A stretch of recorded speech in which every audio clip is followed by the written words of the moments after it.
without true faith in you.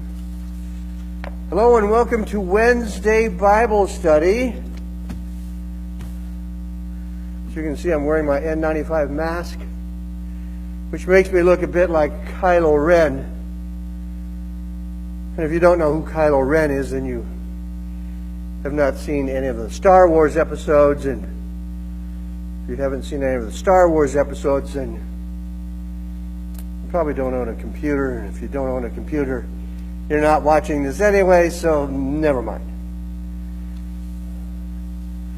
But why am I wearing this mask when I'm here by myself? Well, rather than a traditional Wednesday Bible study, I thought we would talk just a bit about why we come to church and why we might be looking forward to returning to in-person worship on Sunday, February 7th.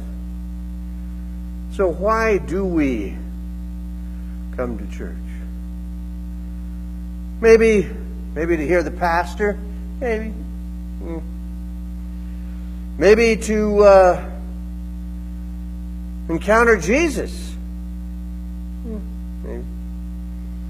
Or maybe to be in community with one another. And that, for good or for ill, I believe is, my glasses are fogging up, I believe is the primary attraction of the church, primary attraction of any community get-together.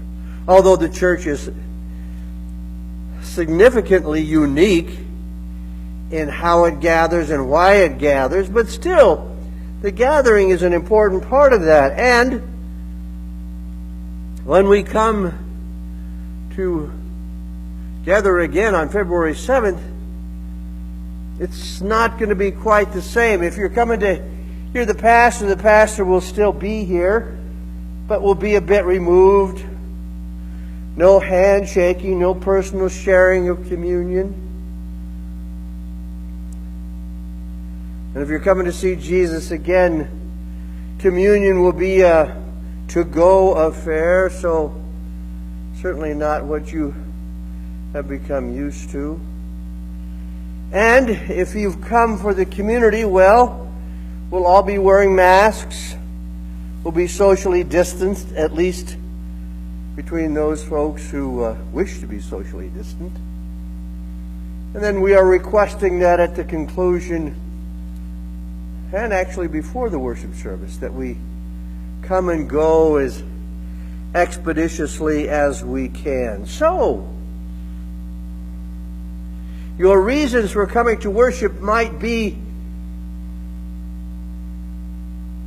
slightly unfulfilled because of all the constraints of this pandemic. But the fact remains that this is a start, and the fact remains that we still will be here together, listening to the pastor, worshiping our Lord God in Jesus Christ, and at least having the opportunity to look into the eyes of the others in our community of faith. So again, not ideal,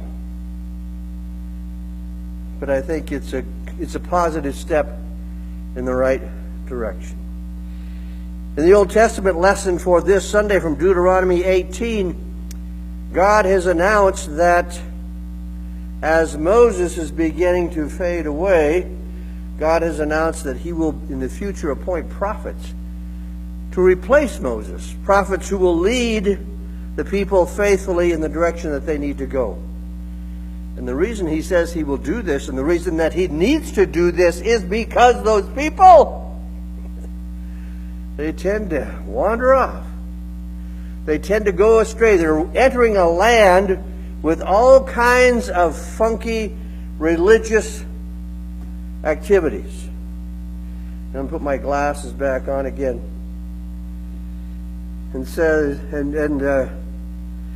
God is saying, no one shall be found among you who makes a son or a daughter pass through fire, they had child sacrifice in this land they were coming into, or who practices divination, or is a soothsayer, or an augur, or a sorcerer, or one who casts out spells, or who consults ghosts or spirits, or who seeks oracles from the dead. For whoever does these things is abhorrent to the Lord. And in a very much more obtuse or even concealed and surreptitious way, we still have activities taking place in the world, in our nation, and even in the church that are abhorrent to the Lord. So it's incumbent upon us to be as faithful as we can be to one another despite the constraints, and as faithful as we can be to our Lord despite the constraints,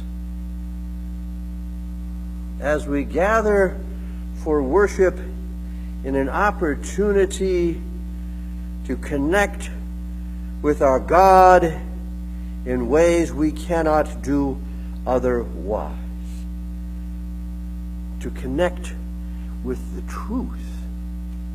Not the world as we wish it to be, not the world as we desire it to be, not the world as we want it to be, but to encounter the truth of the world as it actually is, and how that world can be changed, and how we can be changed and transformed through the love of God in Jesus Christ. So, it's going to be tough for me to get through an entire worship service wearing this thing, but it's an unfortunate sign of the times right now, and we will do what we have to do.